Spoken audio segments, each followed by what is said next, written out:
Ethan Walker, a former Marine and single father grieving the loss of his wife, discovers a golden retriever, Sunny, and her puppies tied to train tracks. After a daring rescue, Ethan brings the dogs home, but tensions rise when he learns his rebellious daughter, Lila, and her friends were involved in the cruel act. Ethan demands they take responsibility, and together, they care for the dogs, forming unexpected bonds. As the group grows closer, they face threats from Clint Morrison, the dog's abusive former owner, who will stop at nothing to reclaim them. Through teamwork and bravery, Ethan and the teens protect Sunny and her puppies, ultimately defeating Clint and finding loving homes for the puppies. Sunny becomes a permanent part of Ethan and Lila's family, symbolizing healing, love, and second chances. What did you think of this heartfelt story? Did Sunny and her puppies inspire you? Let us know in the comments where you're watching from. Your thoughts mean so much to us. Don't forget to subscribe to our channel, DG Story, for more emotional, powerful tales that will leave you inspired. Together, let's celebrate courage, kindness, and the bonds that make us stronger. See you in the next story. The morning sun cast a warm glow over the small town of Fairhaven, nestled in the vast open plains of rural Montana. The crisp air carried the earthy scent of dew and distant hay fields, blending with the faint hum of cicadas as the day slowly came to life. An old railway line cut through the quiet landscape, its steel tracks glinting faintly under the golden light. The rails had long ceased to be a lifeline for the town, now serving more as a relic of its industrial past. Ethan Walker adjusted his cap and tapped the steering wheel of his dusty blue pickup truck as he drove along the main road. A mechanic by trade and a former Marine by history, Ethan carried himself with a quiet strength, though his eyes often betrayed the weight of his thoughts. It had been nearly a year since he lost Sarah, his wife of 18 years, to a sudden illness. The hole she left behind seemed impossible to fill, especially in the strained relationship with his daughter. Lila, now 16, had grown distant since her mother's death, retreating into a world of sharp silences and sharp words. Ethan struggled to bridge the growing gap between them, often finding himself second-guessing every interaction. Their once close bond now felt like a fractured mirror, with shards too scattered to piece together. As Ethan turned onto the gravel road leading to his shop, he heard a faint sound carried by the breeze, a high-pitched whimper, barely audible over the rumble of the truck engine. Frowning, he rolled down the window, letting the cool morning air rush in. The sound grew clearer, more desperate. His eyes scanned the horizon until they locked onto a sight that made his heart skip a beat. There, near the old railway line, a golden retriever lay motionless, her thin body tied tightly to the rusting steel tracks. Beside her, 3 tiny puppies huddled together, their fragile bodies trembling as they whimpered for help. Ethan slammed on the brakes, his truck skidding to a stop on the gravel shoulder. He jumped out, his boots crunching against the dirt as he sprinted toward the tracks. The faint whistle of an approaching train pierced the air, a chilling reminder that time was slipping away. "Hang on," he called out, though he knew the dogs couldn't understand. His hands worked frantically to untie the thick, knotted rope binding the mother dog. The train's whistle grew louder, its hulking form appearing in the distance, barreling down the tracks with unstoppable force. "Come on," Ethan muttered through gritted teeth, his fingers trembling as he tugged at the stubborn knots. The mother dog whimpered, her soulful eyes locking onto his as if pleading for salvation. Her puppies clung to her, their tiny paws pressing into the dirt. With a final desperate pull, the rope loosened. Ethan scooped the puppies into his arms and shouted, "Come on, girl." The mother dog hesitated for a split second before staggering to her feet and following Ethan as he bolted from the tracks. They reached the embankment just as the train thundered past, its roar drowning out everything but the pounding of Ethan's heart.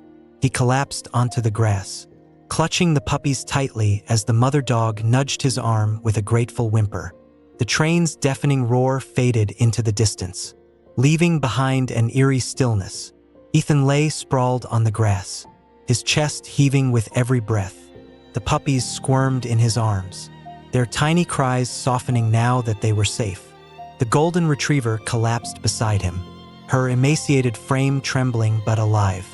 "Easy there, girl," Ethan murmured, reaching out to stroke her matted fur. Her coat, once likely shining with health, was dull and tangled with dirt. She let out a soft whimper, her nose brushing against Ethan's hand in a gesture of trust. Sitting up, Ethan examined the puppies. They were smaller than he expected, their eyes barely open and their movements shaky. He counted 3, 2 with golden coats like their mother and 1 a darker chocolate hue. They nuzzled against him instinctively, their vulnerability tugging at something deep within him. "You're lucky," Ethan muttered to himself, looking back at the tracks. His hands ached from the effort of untying the ropes, the raw burns on his palms a stark reminder of how close they had come to disaster. He glanced toward the direction of his truck, then at the dogs.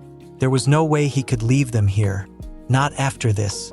Ethan gently placed the puppies in his jacket, creating a makeshift cradle as he stood.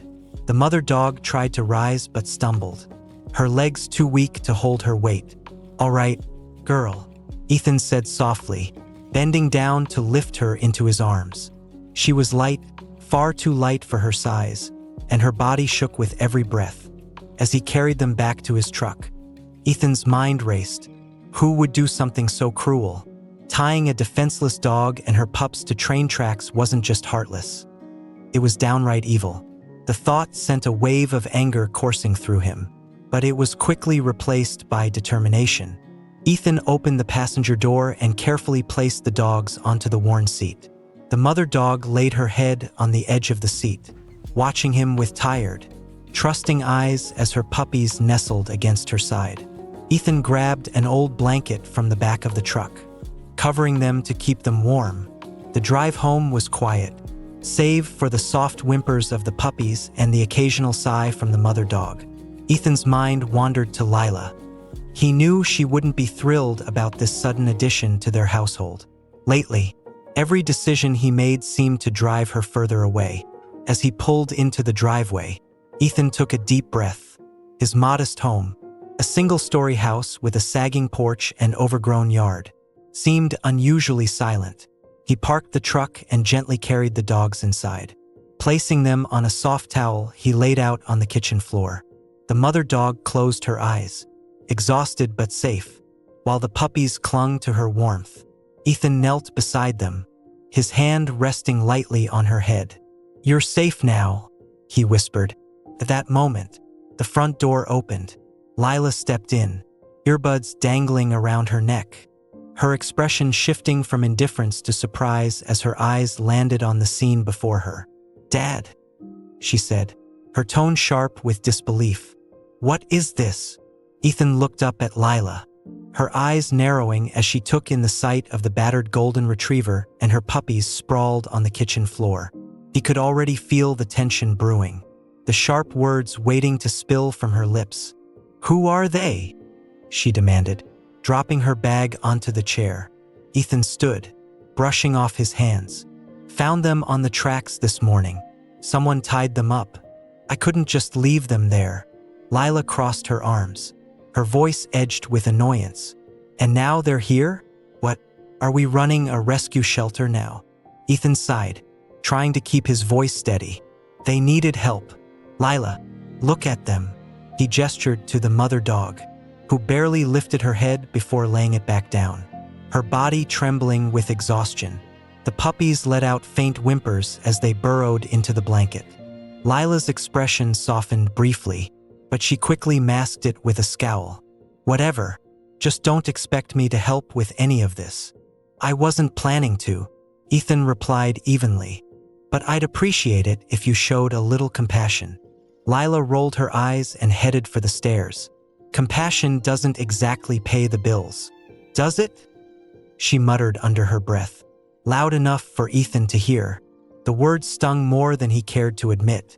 He watched her disappear upstairs, her bedroom door closing with a resounding thud. Ethan exhaled, running a hand through his hair before turning back to the dogs. As he set about cleaning the mother dog's wounds and preparing some warm milk for the puppies, Ethan's mind wandered to Lila's attitude. She hadn't always been like this. Before Sarah's death, she'd been bright and full of life, always eager to help others. But the loss had changed her, hardening her in ways Ethan struggled to understand. By midday, the mother dog, whom Ethan decided to name Sunny, was resting more comfortably. The puppies, now fed and tucked into a small box lined with towels, had stopped crying and drifted off to sleep. Ethan allowed himself a moment of relief before the sound of gravel crunching outside drew his attention. He stepped onto the porch to find his neighbor, Mrs. Whitaker, peering over the fence with a curious frown. The elderly woman had a reputation for being both kind and sharp-eyed, her finger always on the pulse of the neighborhood. "Morning, Ethan," she greeted, her tone pleasant but probing. "Saw your truck come in with a load of, well, dogs, it seems." Ethan nodded, leaning against the railing. "Found them on the tracks this morning. Someone tied them up to die." Mrs. Whitaker's frown deepened. "That's horrible. Did you see who did it?" "No," Ethan admitted, "but I'm not letting them go back to wherever they came from." The older woman hesitated, her eyes darting toward the direction of Lila's window. "I heard some kids were messing around near the tracks yesterday. Lila and her friends, I believe." The words hit Ethan like a punch to the gut. "Are you sure?" he asked, his voice tightening. Mrs. Whitaker shrugged apologetically. "I'm not pointing fingers, Ethan, but you might want to have a talk with her." Ethan thanked her, his stomach nodding as he returned inside. He found Lila in the kitchen, scrolling on her phone while eating a bowl of cereal. She barely looked up as he entered. "Lila," he started, his tone firm, "were you and your friends near the tracks yesterday?" Her spoon paused midair, and for a moment, guilt flashed across her face before she quickly masked it. "What? No. Why would we be near the tracks?" Ethan crossed his arms, his gaze unwavering. "Mrs. Whitaker said she saw you there." Lila's grip on the spoon tightened, her voice rising defensively. "So what if we were? We didn't do anything wrong. Then why were you there?" Ethan pressed. Lila slammed the spoon into the bowl, milk splashing over the edge. "We were just hanging out. Okay, it's not a crime." Ethan stepped closer, his voice softening. "Did you have anything to do with what happened to those dogs?" For a moment, Lila looked as though she might deny it, but then her shoulders slumped, and she looked away. "They stole food from us," Lila muttered, her voice barely above a whisper. Ethan blinked, trying to process what he just heard. "What are you talking about?" Lila crossed her arms tightly, as if shielding herself from the weight of her own words. "That dog, Sunny, whatever you're calling her. She came around when we were at the park. She grabbed some sandwiches we left out. Jake got mad and said we should scare her so she wouldn't come back." Ethan felt his stomach churn. "So you tied her and her puppies to the tracks? That's your idea of scaring her?" "It wasn't me," Lila snapped, her voice cracking. "It was Jake's idea. I didn't stop him." Her anger dissolved into something closer to guilt as she looked down at the table. "I didn't think it would go that far." Ethan took a deep breath, his fists clenching at his sides. "Lila, do you have any idea how cruel that is? What could have happened if I hadn't found them?" "I know, okay?" she shouted, her eyes glistening with unshed tears. "I know it was stupid and horrible, and I didn't mean for it to happen. Jake said it would just be a joke." "A joke?" Ethan's voice rose before he caught himself, forcing it back down. "That's not a joke. That's..." He stopped, shaking his head. "I don't even have words for what that is." For a moment, neither of them spoke. Lila stared at the floor, and Ethan tried to calm the anger bubbling inside him. Finally, he broke the silence. "You're going to take responsibility for this." Lila looked up, her brow furrowed. "What do you mean?" "You and your friends. Ethan said firmly. You're going to help me take care of Sunny and her puppies. Feed them. Clean up after them. Make sure they're safe and healthy. You owe them that much. Lila's mouth opened to argue, but the look on her father's face stopped her. She knew there was no point. With a reluctant nod, she muttered, Fine. Ethan nodded, though the weight of disappointment still lingered in his chest. We'll talk more about this tonight. For now, I need to check on Sunny. As Ethan walked back into the living room, Lila sank into her chair, her mind racing. She didn't want to face Jake or the others, especially after her dad's lecture. But deep down, she knew he was right. That evening, Ethan called Lila down after dinner. She shuffled into the living room, dreading the conversation. Ethan sat on the couch, his expression a mix of exhaustion and resolve. Call Jake, Mia, and Connor, he instructed. What? Why? Because I want to talk to all of you, Ethan said. This wasn't just on you, Lila. They need to take responsibility, too. Lila hesitated, but under her father's steady gaze, she reluctantly pulled out her phone. Within an hour, her 3 friends arrived, each looking increasingly uncomfortable as they shuffled into the room. Jake, tall and brash, was the first to speak. What's this about? Mr. Walker, you know what this is about, Ethan replied, his tone calm but firm. The dogs you left tied to the tracks. Jake's cocky grin faltered. Come on, it wasn't that serious. It was just a joke, Ethan interrupted, his voice sharpening. That's what Lila called it, too. Do you think this looks like a joke to them? He gestured to Sunny and her puppies, who were lying on a soft blanket in the corner. Sunny lifted her head briefly, her eyes scanning the room nervously. Mia, a quiet girl with a timid demeanor, wrung her hands. We didn't mean to hurt them, she whispered, her voice shaky. It was just, Jake said it would be funny.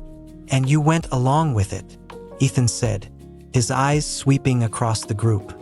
All of you, Connor, who had been silent until now, finally spoke, his voice low and guilt-ridden. I didn't tie them up. I didn't stop it either.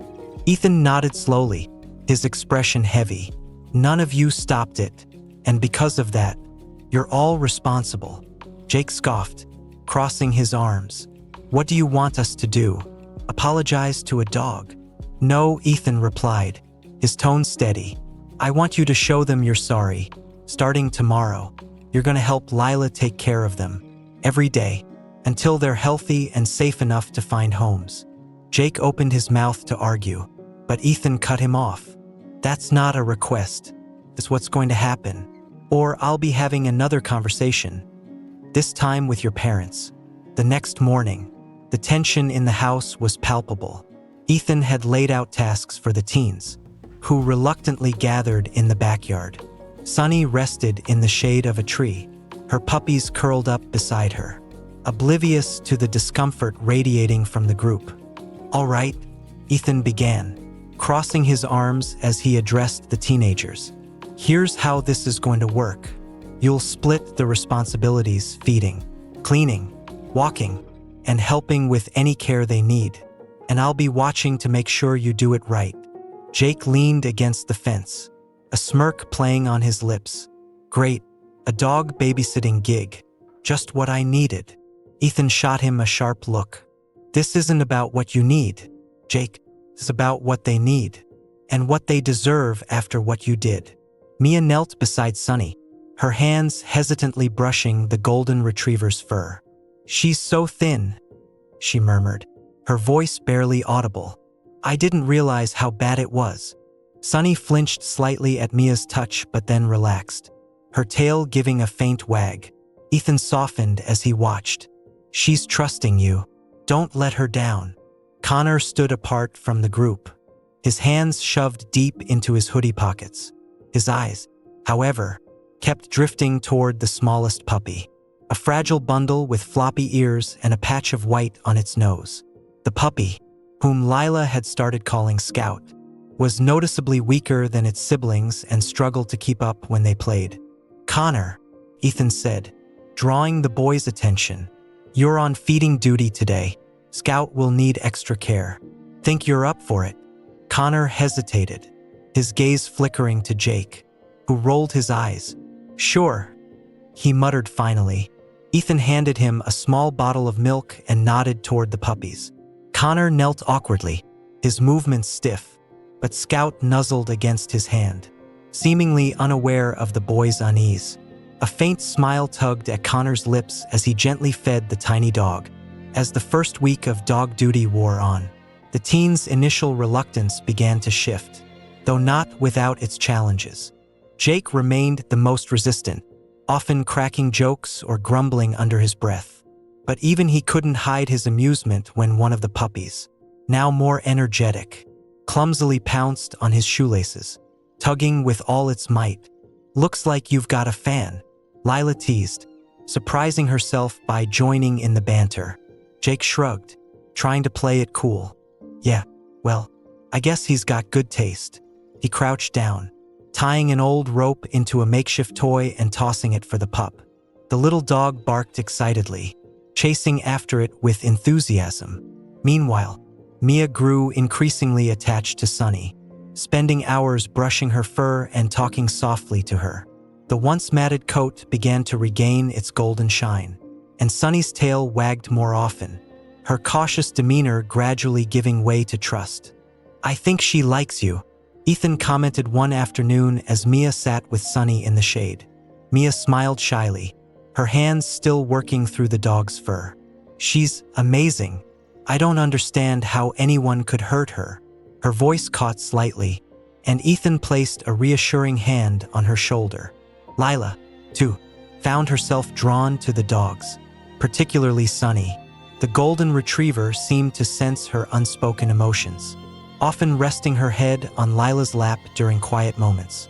One evening, after everyone had left for the day, Lila sat on the porch with her father. The sun was setting, casting a warm glow over the yard where the puppies tumbled playfully. "Dad," Lila said quietly, breaking the silence. "I'm sorry." Ethan glanced at her, his expression softening. "For what?" For everything," she said, her voice faltering.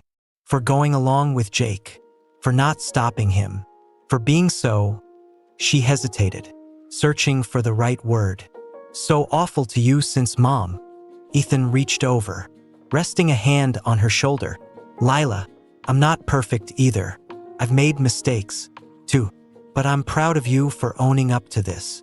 Tears welled in Lila's eyes, but she quickly blinked them away. She nodded toward Sunny, who was lying peacefully under the oak tree. "She's kind of amazing, isn't she?" "She is," Ethan agreed. "And so are you, kiddo, even if you don't see it yet."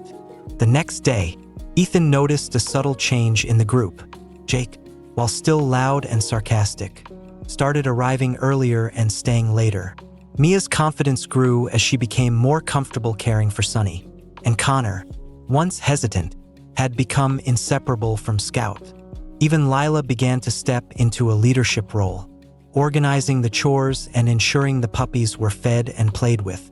Ethan watched all of this unfold with a quiet sense of pride, but he knew the real test was still to come. The following week, the atmosphere around the house was noticeably different. The dogs were gaining strength, their personalities beginning to shine.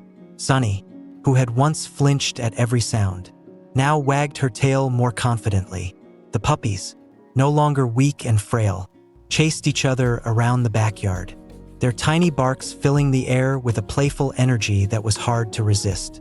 Even Jake, the group's usual source of sarcasm, couldn't hide his growing attachment to the dogs. He spent most of his time crafting simple toys for them, using old ropes and tennis balls he found in Ethan's shed. "Look at this," Jake said one afternoon, holding up a braided rope toy he'd just finished. "Perfect for a game of tug-of-war." He tossed it toward one of the puppies, who immediately pounced on it, growling playfully as it tugged with all its might. "You've got a knack for this," Ethan commented, watching from the porch. Jake shrugged, trying to seem indifferent. "Yeah, Well, they gotta chew on something other than my shoelaces. The group laughed, a rare moment of levity that lightened the mood. Even Lila cracked a smile, though her gaze lingered on Sunny, who lay quietly under the oak tree, her golden coat glistening in the afternoon sun. Despite the progress, tension remained, particularly between Jake and Connor. The two boys often butted heads, with Jake's overconfidence clashing against Connor's quiet but stubborn demeanor. One afternoon, as the group was cleaning out the puppies' bedding, Jake leaned against the fence, tossing a tennis ball from hand to hand. "You're holding that bottle wrong," he said, nodding toward Connor, who was feeding Scout. Connor glared at him. "I know what I'm doing. Do you? 'Cause it looks like you're about to spill half of it. Why don't you worry about your own job?" Connor snapped. Ethan stepped in before the argument could escalate. "Enough," he said, his tone firm but calm. "This isn't about who's right. It's about doing what's best for the dogs. Focus on that." The boys grumbled but fell silent, turning their attention back to their tasks. Ethan sighed, wondering if they'd ever truly learn to work together. That evening, as Ethan sat on the porch, Mrs. Whitaker stopped by, leaning over the fence with her usual sharp-eyed curiosity. "They're coming along nicely," she said, nodding toward the dogs. "They are," Ethan replied, his gaze softening as he watched Sunny lick one of her puppies. Mrs. Whitaker hesitated, then lowered her voice. "I heard Clint Morrison's been sniffing around town. He's telling folks those dogs belong to him." Ethan's jaw tightened. Clint was known for being a bully, using his size and bluster to get what he wanted. Ethan had encountered men like him before, back in his military days. Bullies who thrived on intimidation but rarely backed it up with real strength. "They don't belong to him anymore," Ethan said firmly. Mrs. Whitaker nodded but didn't look reassured. "Just be careful, Ethan. That man's not above causing trouble." Ethan's unease only grew the next morning when he found the latch on his backyard gate broken. The wood splintered as if someone had forced it open. Sunny and her puppies were safe, but the sight of the damage set his nerves on edge. "Dad, what's wrong?" Lila asked, stepping onto the porch with a concerned look. "Nothing you need to worry about," Ethan replied, though his tone betrayed him. "Is this about that Clint guy?" she pressed. Ethan hesitated before nodding. "It might be, but I'll handle it." Lila frowned, her eyes flickering to Sunny, who lay protectively over her puppies. "What if he tries to take them?" Ethan crouched down, meeting Lila's gaze. "He won't. Not while I'm here." But even as he said the words, Ethan couldn't shake the feeling that things were about to get worse. That afternoon, Clint Morrison showed up at Ethan's house. His large frame loomed in the doorway, his eyes narrowing as he spotted Sunny through the window. "Walker," Clint drawled, his voice laced with feigned politeness. "I hear you've got my dogs." "They're not your dogs anymore," Ethan replied evenly, stepping outside and closing the door behind him. "They were mine first," Clint argued, "and I've got every right to take them back." "You abandoned them," Ethan shot back. "Left them to die on the tracks. That forfeits any right you had." Clint's smirk faded, replaced by a menacing glare. "I'd watch your tone if I were you. You don't want this to get ugly." "Is that a threat?" Ethan asked, his voice calm but cold. Clint stepped closer, his breath hot with the stench of cigarettes. "It's a promise." Ethan didn't flinch. "If you come near those dogs again, you'll regret it." For a long moment, they stood face to face, the tension crackling between them. Finally, Clint spat on the ground and walked away, muttering under his breath. Ethan watched him go, his fists clenched. He knew Clint wasn't the type to give up easily. That night, Ethan couldn't sleep. He sat in the kitchen with a cup of black coffee, the dim light casting shadows across the room. His thoughts churned as he replayed Clint's threats over and over. He knew men like Clint too well, bullies who didn't care about the harm they caused, as long as they got what they wanted. Sunny lay nearby, her golden fur now clean and brushed. her head resting protectively on her puppies. Despite her improved condition, she still seemed wary, her ears twitching at every small sound. Ethan reached down to gently stroke her head. "You've been through worse than him, haven't you, girl?" he murmured. Sunny responded with a soft sigh, nuzzling his hand. The thought of Clint taking Sunny and her puppies made Ethan's blood boil. But more than that, he worried about the safety of his home and his daughter. The next morning, Ethan decided it was time to have a serious talk with Lila. He found her in the backyard, sitting cross-legged under the oak tree as Scout, the smallest puppy, crawled into her lap. "You're up early," Ethan said, sitting down beside her. Lila shrugged, her gaze focused on Scout. "Couldn't sleep. Kept thinking about what that guy said yesterday." Ethan leaned back against the tree, letting the silence settle for a moment. "Clint won't get those dogs. I promise you that." "What if he tries something?"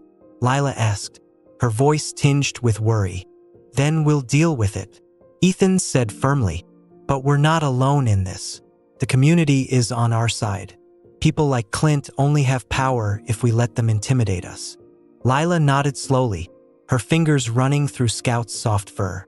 "I don't get it. Why would someone like him care so much about dogs he clearly doesn't even want?" "Because it's not about the dogs," Ethan said. "It's about control. People like Clint don't like being told they can't have something." Lila fell silent, her brow furrowed as she processed his words. After a moment, she said, "I don't want anything to happen to them." "It won't," Ethan assured her. Later that day, the group of teens arrived for their daily duties. Jake, as usual, was the last to show up, sauntering in with his usual air of indifference. "What's the plan, boss?" he asked, twirling a makeshift rope toy in his hand. "We need to reinforce the fence," Ethan replied. "Clint's not going to back off easily, and I don't want to give him any chances." The group exchanged uneasy glances, but Ethan's calm confidence seemed to steady them. Under his guidance, they worked together to secure the backyard. Jake surprised everyone by taking the lead, hammering nails and suggesting ways to strengthen the gate. "You've done this before," Ethan observed as Jake expertly fixed a loose board. Jake shrugged, not looking up. "My uncle's a contractor. Spent a couple summers helping him out." "Well, your skills are coming in handy," Ethan said. For once, Jake didn't have a snarky comeback. Instead, he nodded, a faint glimmer of pride in his expression. By evening, the yard was secure, and the group sat together on the porch, exhausted but satisfied. The puppies tumbled over each other in the grass, their playful barks filling the air. "You know," Mia said, breaking the silence, "I didn't think I'd actually enjoy this." Connor, who was sitting quietly with Scout curled up in his lap, added, "Yeah, it's different.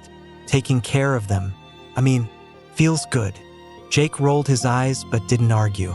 Instead, he tossed the rope toy to one of the puppies and watched as it pounced eagerly. Ethan leaned against the porch railing, observing the group. He could see the change in them, not just in their actions, but in their attitudes, the defensiveness, the bravado, the guilt. It was all slowly giving way to something better. But Ethan also knew that their biggest challenge was still ahead. That night, as the house fell quiet, Ethan was jolted awake by the sound of barking. He shot out of bed, his heart pounding as Sunny's frantic growls echoed from the backyard. Grabbing a flashlight, Ethan rushed outside. The beam of light cut through the darkness, revealing the broken latch on the gate again, and Clint Morrison, standing inside the yard. "What the hell are you doing here?" Ethan barked, his voice sharp with fury. Clint smirked, a cigarette dangling from his lips. "Just paying a visit. Thought I'd take back what's mine." Ethan stepped forward, his fists clenched. "Get off my property. Now." "Or what?" Clint challenged, his tone mocking. "You gonna call the cops? Go ahead. Let's see how far that gets you." Sunny growled, stepping protectively in front of her puppies. Ethan's pulse raced as he realized Clint wasn't alone. A A second figure stepped out of the shadows, carrying what looked like a crowbar. Ethan tightened his grip on the flashlight. He had faced worse threats before, but this time, the stakes felt personal. Ethan's muscles tensed as Clint took a step closer, his smirk unwavering. The second man, larger and more intimidating, flanked him, gripping the crowbar with deliberate menace. Sunny growled low in her throat, her body braced protectively in front of the puppies. "You're trespassing," Ethan said, his voice steady but firm. "Get off my property before this gets worse for you." Clint chuckled, blowing a plume of smoke into the night air. "You don't scare me, Walker. These dogs are mine, and I'm taking them one way or another." The air between them crackled with tension. Ethan took a deep breath, assessing his options. Calling the cops would take time, and Clint wasn't the type to back down easily. Ethan's military instincts kicked in, his eyes flicking between the two men as he calculated his next move. "Sonny," Ethan called softly, his tone steady despite the tension. The golden retriever's growls quieted slightly, though her posture remained defensive. Lila's voice broke through the tension. "Dad." Ethan turned to see her standing in the doorway, her eyes wide with fear. "Go back inside," he said sharply, his protective tone leaving no room for argument. "But now, Lila," he barked. Reluctantly, she retreated, leaving the door ajar. Ethan caught a glimpse of her phone in her hand, and a flicker of relief washed over him. Maybe she'd call for help. Clint seized the moment of distraction to step closer. "You're outnumbered, Walker. Just hand over the dogs, and we'll leave without any trouble." Ethan's jaw tightened. "You want them? You're going to have to go through me." The larger man raised the crowbar, a cruel grin spreading across his face. Before he could take another step, Sonny lunged forward with a fierce bark, snapping at his legs. He stumbled back with a curse, the crowbar falling from his grasp. "Control that mutt," Clint shouted, his composure cracking. "Looks like she's got more guts than you," Ethan said coldly. The taunt hit its mark. Clint's face darkened, and he lunged toward Ethan. Years of military training kicked in as Ethan sidestepped and shoved Clint back. His movements quick and precise. Clint hit the ground with a grunt, spitting dirt as he scrambled to his feet. The second man hesitated, glancing between Ethan and Sonny, who now stood snarling beside her puppies. It was clear he hadn't signed up for this level of resistance. "Get out," Ethan growled, his voice low and dangerous. Clint wiped his mouth, glaring at Ethan. "This isn't over." He spat before turning to leave. The larger man followed, muttering curses under his breath. Ethan didn't move until the gate slammed shut behind them.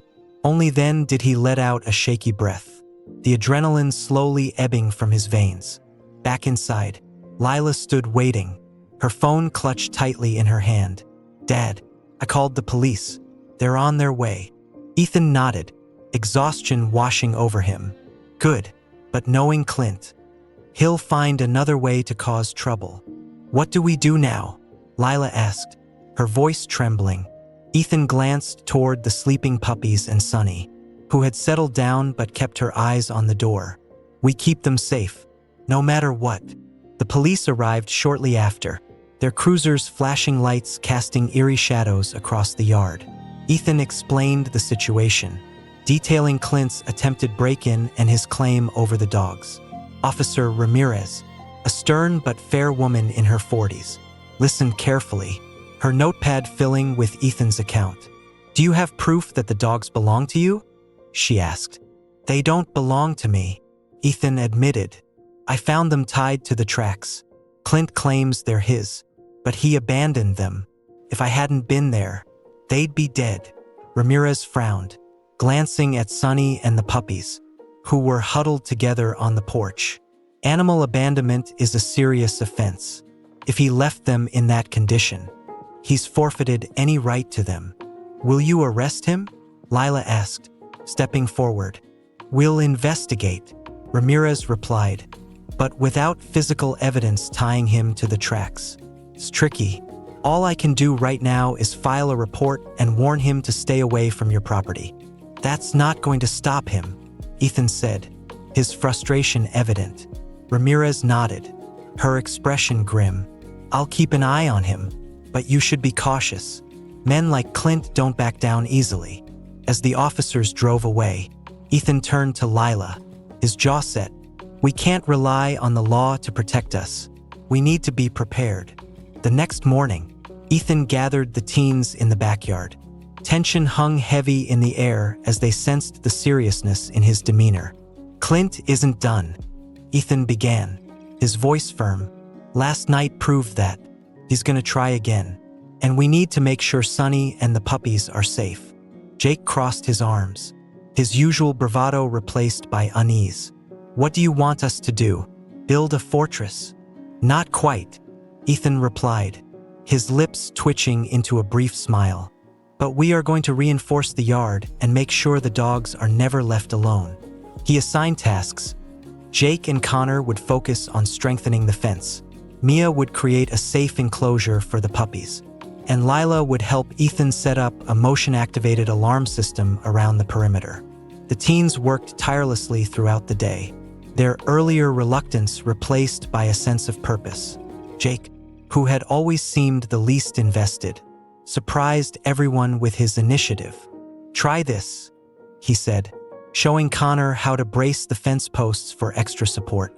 Connor gave a reluctant nod. "Not bad," he admitted. By evening, the yard was fortified, and the dogs were secured in their new enclosure. Sonny seemed to sense the shift, her tail wagging more freely as she watched the teens from her shaded corner. That night, Ethan sat with Lila on the porch, the cool breeze carrying the faint chirp of crickets. "Do you think we'll be okay?" she asked, her voice soft. Ethan wrapped an arm around her shoulders, pulling her close. "We'll be okay, Lila. We've faced worse than Clint." She leaned into him, her eyes fixed on the stars. "I'm sorry for everything, Dad, for what we did to the dogs, for how I've been acting." Ethan pressed a kiss to her forehead. "We all make mistakes. What matters is how we make it right." But peace was fleeting.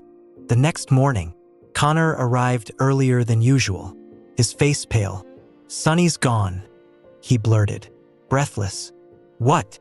Ethan shot to his feet, his heart pounding. "I checked the enclosure," Connor said. "The puppies are still there, but Sonny's missing." Ethan's stomach dropped. "She wouldn't leave them willingly," he said. Lila's eyes widened. "You think Clint took her?" Ethan didn't respond. He was already heading to his truck, determination etched into his face. Ethan's truck roared to life as he tore down the gravel road. Lila and Jake in the passenger seats. The tension inside the cab was thick, each of them gripped by the same gnawing fear. "If Clint has her," Lila started, her voice trembling. Ethan's grip on the steering wheel tightened. "We'll get her back, I promise." Jake, uncharacteristically serious, leaned forward. Where would he take her? Ethan thought for a moment, piecing together what he knew of Clint. The man had a hunting cabin on the outskirts of town, deep in the woods, a place isolated enough to avoid attention. "He'll be at his cabin," Ethan said finally. As they neared the edge of the woods, Ethan pulled off the road and killed the engine. "We go on foot from here," he instructed, grabbing a flashlight and a crowbar from the truck bed. Jake hesitated, his usual bravado slipping. "Are we seriously doing this?" "Sonny wouldn't leave her puppies willingly," Ethan said, his tone leaving no room for argument. "If Clint took her, it wasn't for anything good." Lila nodded, her fear now tempered by determination. "We're not letting him get away with this." The forest was eerily quiet as they made their way toward Clint's cabin. The only sounds were the crunch of leaves beneath their feet and the occasional rustle of branches in the wind. Ethan kept his flashlight low, its beam cutting through the darkness. As they neared the clearing where the cabin stood, Ethan held up a hand, signaling them to stop. The faint glow of a lantern spilled from the cabin's single window. From inside, they could hear the low rumble of voices.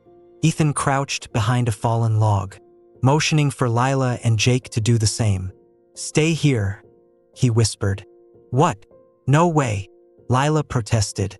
"Clint won't hesitate to hurt you if he finds you," Ethan said firmly.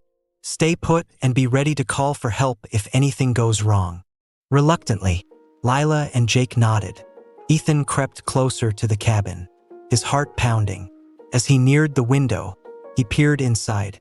Clint was there, pacing angrily. Sunny lay in the corner, tied tightly to a post. She whimpered softly, her ears flat against her head. "You're more trouble than you're worth," Clint muttered, kicking over a stool in frustration. Ethan's blood boiled. He scanned the room, noting a shotgun propped up against the wall. The second man from the night before was absent, leaving Clint alone with Sunny. Ethan slipped around to the back door, gripping the crowbar tightly. The lock was old and rusted, and with a quick jab, it gave way. The noise startled Clint, who turned sharply. "Who the hell?" Before he could finish, Ethan stepped inside, his eyes blazing with fury. "Let her go." Clint smirked, though there was unease in his posture. "You've got guts, Walker, I'll give you that, but you're out of your league here."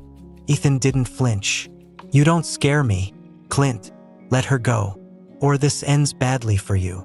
Clint reached for the shotgun, but Ethan moved faster. With a swift swing, the crowbar knocked the weapon from Clint's grasp, sending it skidding across the floor. "Enough!" Ethan roared. Sunny barked, the sound sharp and desperate. Clint hesitated, his confidence faltering as Ethan loomed over him. Outside, Lila and Jake watched nervously. They could hear the confrontation but couldn't make out the words. "We can't just sit here," Jake whispered. "What are we supposed to do?" Lila shot back, her voice shaking. Jake looked around, his eyes landing on a pile of firewood near the cabin. "Create a distraction." Without waiting for an answer, he grabbed a stick and hurled it at the cabin, the loud thud echoing through the clearing. "What was that?" Clint snapped, his head whipping toward the window. Ethan seized the moment, tackling Clint to the ground. The two men grappled, their movements a chaotic blur as they struggled for control. Ethan's years of military training gave him the upper hand, but Clint was larger and fueled by anger. They struggled across the floor, the sounds of grunts and crashing furniture filling the small cabin. Sunny barked wildly, pulling against her restraints as if trying to help Ethan. Outside, Lila and Jake heard the commotion and exchanged a glance. "We need to do something," Lila whispered urgently. Jake nodded, his usual bravado replaced by genuine determination. "Stay low and follow me." They crept toward the cabin, staying out of sight. Jake grabbed a large branch, holding it like a makeshift weapon, while Lila scanned the area for anything useful. Her eyes landed on the shotgun lying just inside the open door. "Cover me," she hissed, crawling toward the entrance. Inside, Ethan managed to pin Clint, his knee pressed into the man's chest. "It's over, Clint," he growled, his voice steady despite his labored breathing. Clint spat, his eyes filled with venom. "You think you've won? You can't protect them forever." Ethan didn't respond. Instead, he grabbed the rope binding Sunny, pulling it loose. The golden retriever sprang to her feet, darting to the corner where her puppies would have been. Ethan's heart clenched at her loyalty. At that moment, Clint surged upward, shoving Ethan off balance. He scrambled toward the door, but Lila was already there, shotgun in hand. "Stop!" she shouted, her voice trembling but firm. Clint froze, his hands raised defensively. "What are you gonna do, kid? Shoot me?" Jake appeared behind Lila, the branch in his hands raised threateningly. "Try us," he said, his voice steady. Ethan stepped between them, his hand gently lowering the barrel of the shotgun. "It's over, Lila. You don't need to do this." Clint glared at them, his bravado cracking under the weight of their unified front. "You'll regret this. Walker, get out," Ethan said coldly. "If I see you again, I'll make sure the law catches up with you." Clint hesitated but finally retreated, disappearing into the woods with one last venomous glare. As the cabin fell silent, Ethan turned to Lila and Jake. "Are you two okay?" Lila nodded, lowering the shotgun. "Yeah, I think so." Jake exhaled sharply, dropping the branch. That was intense. Ethan moved to Sunny, who was still trembling but otherwise unharmed. He knelt beside her, his hand gently stroking her fur. "You're safe now, girl," he murmured. The three of them worked quickly to secure the cabin, ensuring Clint couldn't use it as a base again. Once Sunny was safely in the truck with her puppies, they began the drive back to town. Back home, the group reconvened. Mia and Connor were waiting anxiously on the porch, their faces lighting up with relief when they saw Sunny. "You found her," Mia exclaimed, rushing forward to hug the golden retriever. Connor knelt beside Scout, checking him over as if to reassure himself that everything was okay. "We were worried," he admitted quietly. Ethan stood before the group, his face tired but resolute. "What happened tonight shows what we're capable of when we work together. Clint might not be gone for good, but we've proven we're not easy to push around." The teens nodded, their respect for Ethan and each other growing in the wake of what they'd faced. Lila stepped closer to her father, her expression soft. "Thanks, Dad, for everything." Ethan placed a hand on her shoulder, his voice warm. "You've shown more strength than you realize. Lila, I'm proud of you." As the group dispersed to tend to the dogs, the night's events lingered in their minds. They knew the fight wasn't entirely over, but for now, they'd won a battle worth celebrating. The next morning, the house was unusually quiet. The events of the previous night still lingered in everyone's minds, and exhaustion hung heavy in the air. Ethan sat at the kitchen table with a steaming cup of coffee, his gaze drifting toward the backyard, where Sunny lay peacefully with her puppies. Lila joined him, her steps tentative. She poured herself a cup of orange juice and slid into the chair across from him. "Do you think he'll come back?" she asked softly. Ethan's jaw tightened. "Clint's not the kind of man to give up easily, but we're ready for him." Lila looked down, her fingers tracing patterns on the rim of her glass. "I'm sorry I dragged you into all this." Ethan reached across the table, his hand covering hers. "You didn't drag me into anything. Protecting these dogs is the right thing to do, and it's something we've done together." Lila met his eyes, her expression filled with a mixture of gratitude and guilt. "Thanks, Dad, for believing in me, even after everything." Ethan squeezed her hand gently. "We've all made mistakes, Lila. What matters is what we do to fix them." Outside, the teens had gathered again, their laughter breaking through the somber mood. Mia was brushing Sunny's coat while Connor played with Scout, tossing a small ball that the puppy eagerly chased. Jake, leaning against the fence, watched with an amused grin as one of the more energetic puppies tried to tug his shoelaces. "It's like they never stop," Jake said, laughing. "That's because they're happy," Mia replied, a soft smile lighting up her face. "They know they're safe now." Ethan stepped onto the porch, his presence drawing the group's attention. "I've got some news," he announced. The teens exchanged curious glances. "I spoke with Officer Ramirez this morning. Clint's under investigation for animal cruelty. They don't have enough evidence to arrest him yet, but with the reports we've filed, they're keeping a close eye on him." "That's good, right?" Connor asked. "It's a step in the right direction," Ethan replied, "but it also means we need to stay vigilant. Clint won't risk being seen around here for a while, but we can't let our guard down." As the day wore on, the group worked together to reinforce the puppy's enclosure and clean up the yard. Sunny, now visibly more relaxed, watched them with quiet curiosity, her tail wagging faintly. That evening, Ethan gathered the teens around the fire pit in the backyard. The flames flickered warmly, casting long shadows as they shared stories and jokes, the tension of the past few days melting away. Lila sat beside her father, leaning into his shoulder. "It feels like a family," she said softly, her voice almost wistful. Ethan smiled, wrapping an arm around her.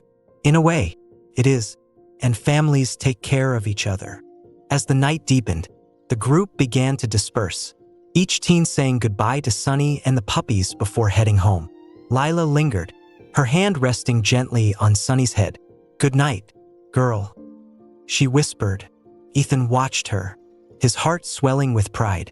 Despite everything, Lila was finding her way back to the kind, compassionate person he knew she could be.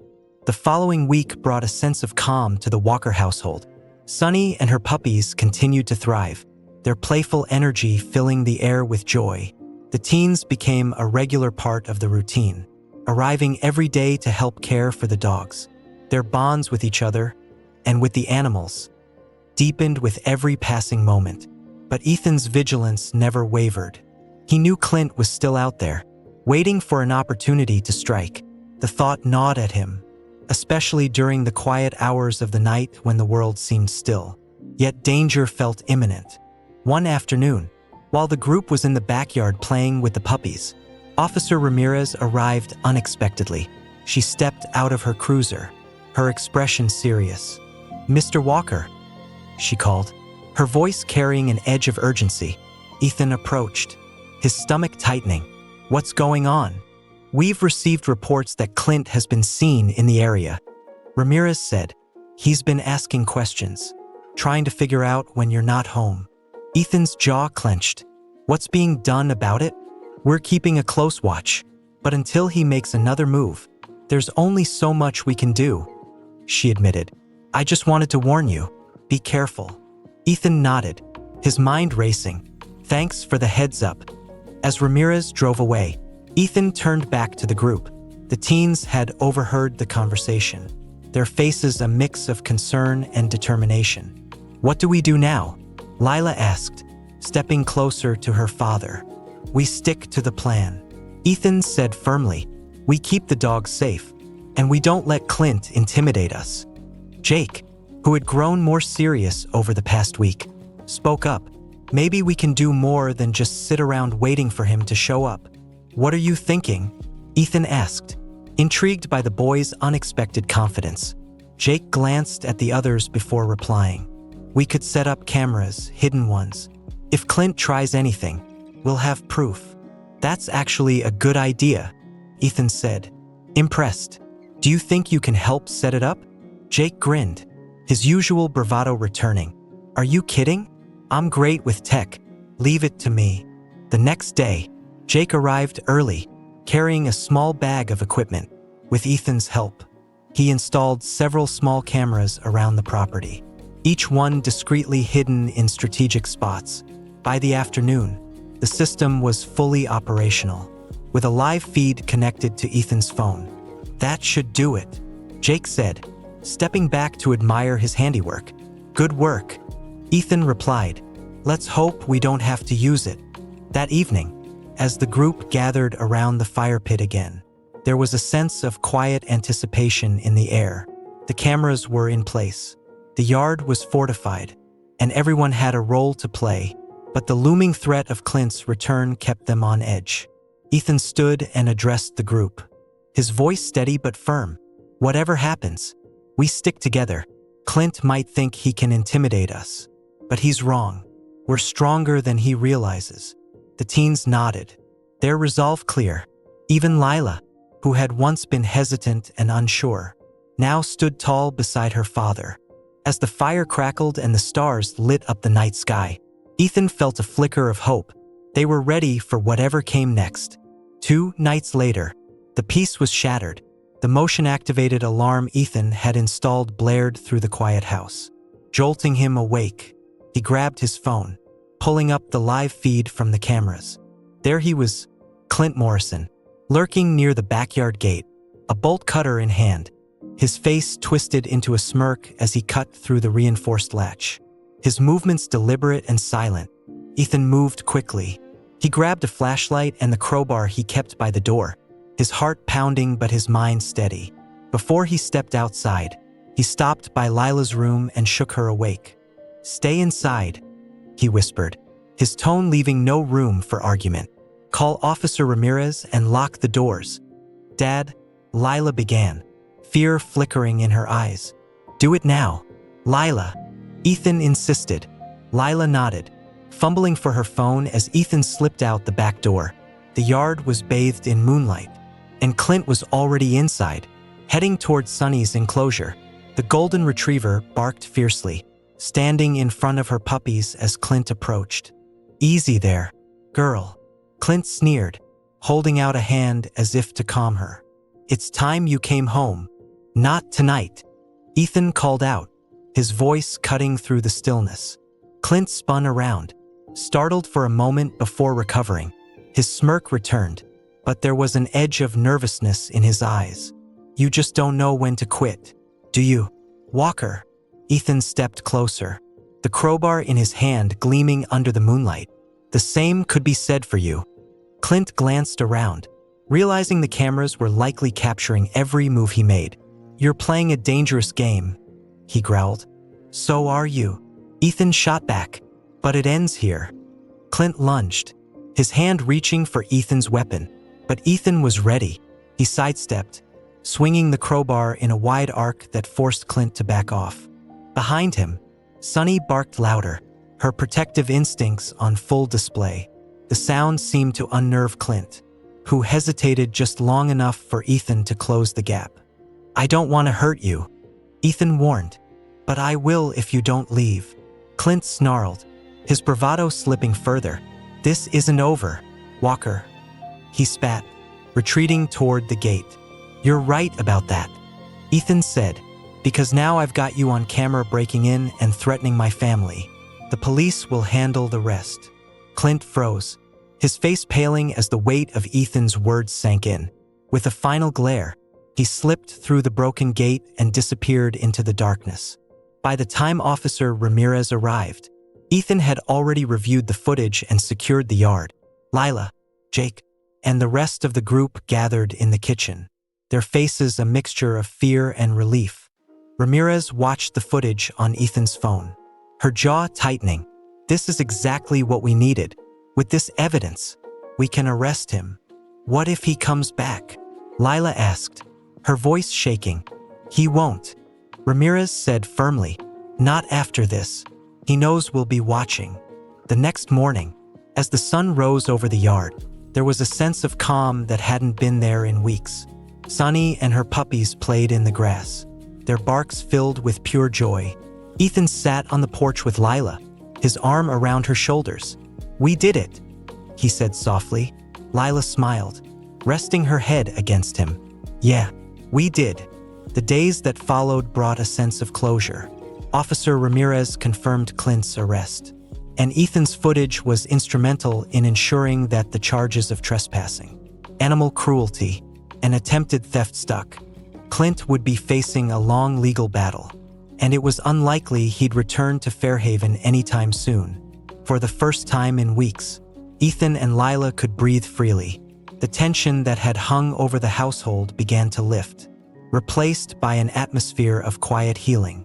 One afternoon, as the group gathered in the backyard, Ethan addressed them, his voice carrying both gratitude and pride. You've all come a long way, he began, looking at each of the teens in turn. When this started, I didn't know if we could pull it off, but you proved me wrong. You took responsibility, and you stepped up when it mattered most. I'm proud of all of you. Jake shifted uncomfortably, his usual smirk replaced by something softer. Thanks, Mr. Walker. I guess this wasn't so bad after all. Mia smiled as she cradled one of the puppies in her arms. It's more than that.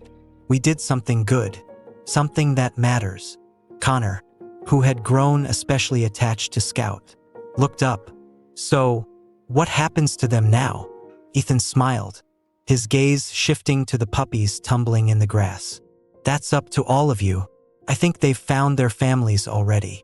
The teens exchanged surprised glances, and then one by one, their faces lit up with realization.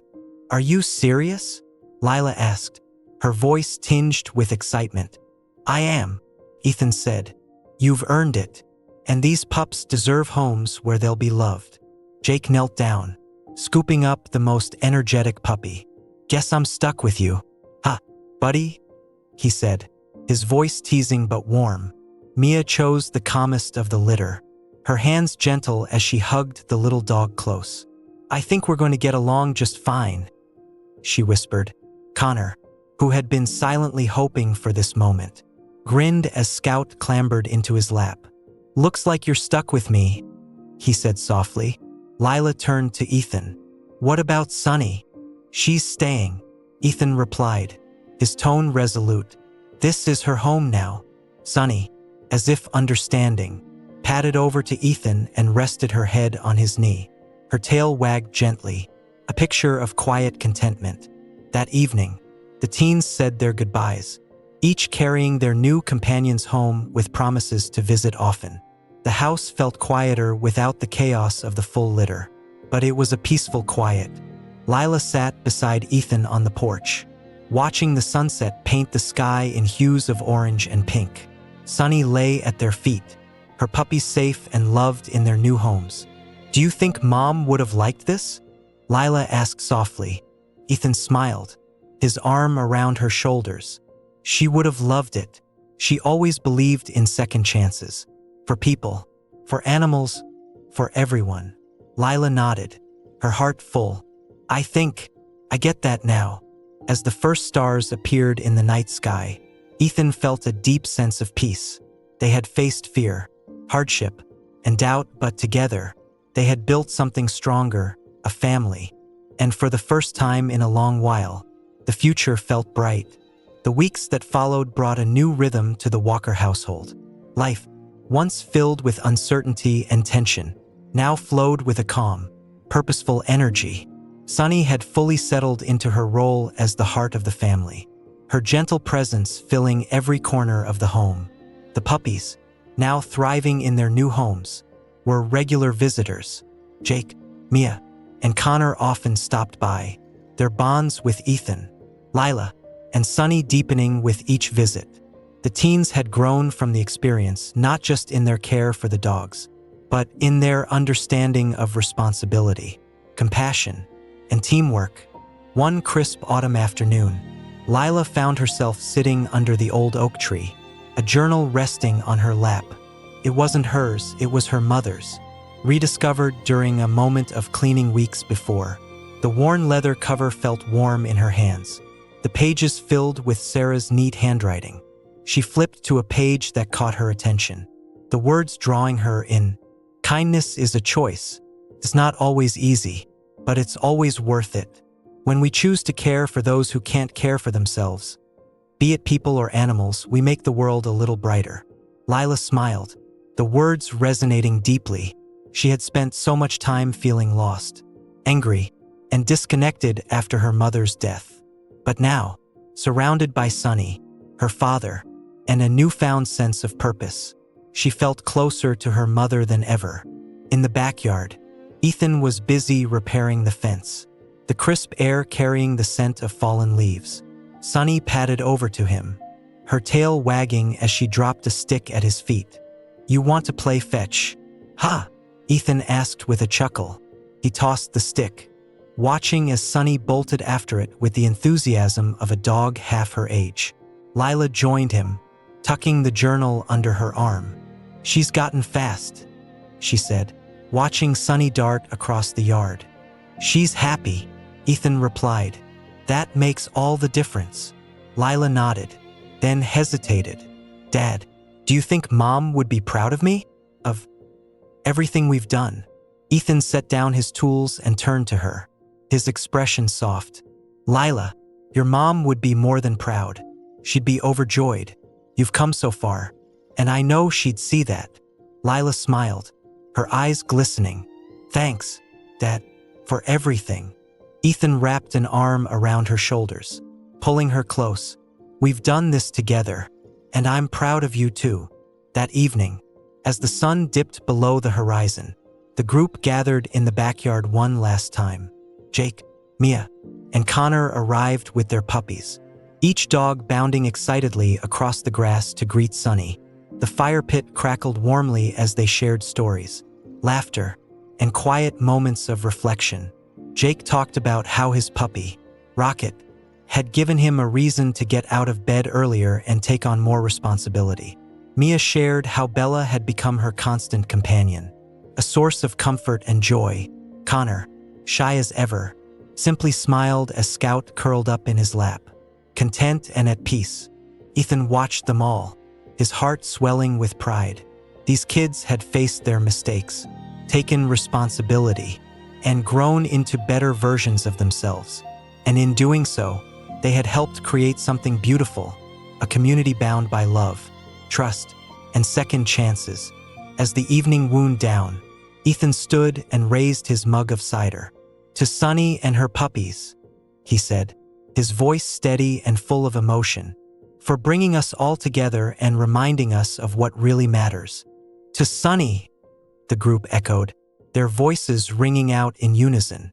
Sunny barked in agreement, her tail wagging furiously as if she understood the toast was for her. Later that night, as the house grew quiet, Lila sat by the window, gazing at the moonlit yard. Sunny lay at her feet, her golden fur glowing softly in the pale light. "Good night, girl," Lila whispered, reaching down to scratch behind Sunny's ears. The dog sighed contentedly, her eyes closing as she drifted into a peaceful sleep.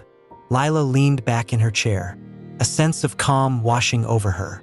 The journey they had been on, filled with fear, challenges, and growth, had changed her. It had changed all of them. And though life would continue to bring its ups and downs, Lila knew they were stronger now.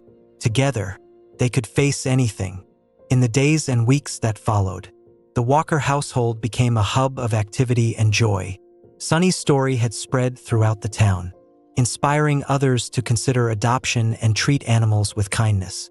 The teens, now regular visitors, continued to help with the occasional repairs and playdates for the puppies. Ethan and Lila, once fractured by grief, found themselves closer than ever. Their home, filled with laughter and the sound of paws on hardwood floors, was a testament to the power of love, healing, and second chances. On a quiet Sunday morning, as the first snowflakes began to fall, Ethan and Lila stood on the porch, watching Sunny and Scout chase each other in the yard. The golden retriever's joyful barks echoed through the crisp air, a reminder of how far they had all come. "Ready to head inside?" Ethan asked, wrapping an arm around Lila's shoulders. "Not yet," Lila replied, her eyes fixed on the dogs. "I just want to watch them a little longer." Ethan smiled, pulling her closer. Together, they stood in the peaceful stillness. The weight of the past finally lifted, and for the first time in a long time, their world felt whole again.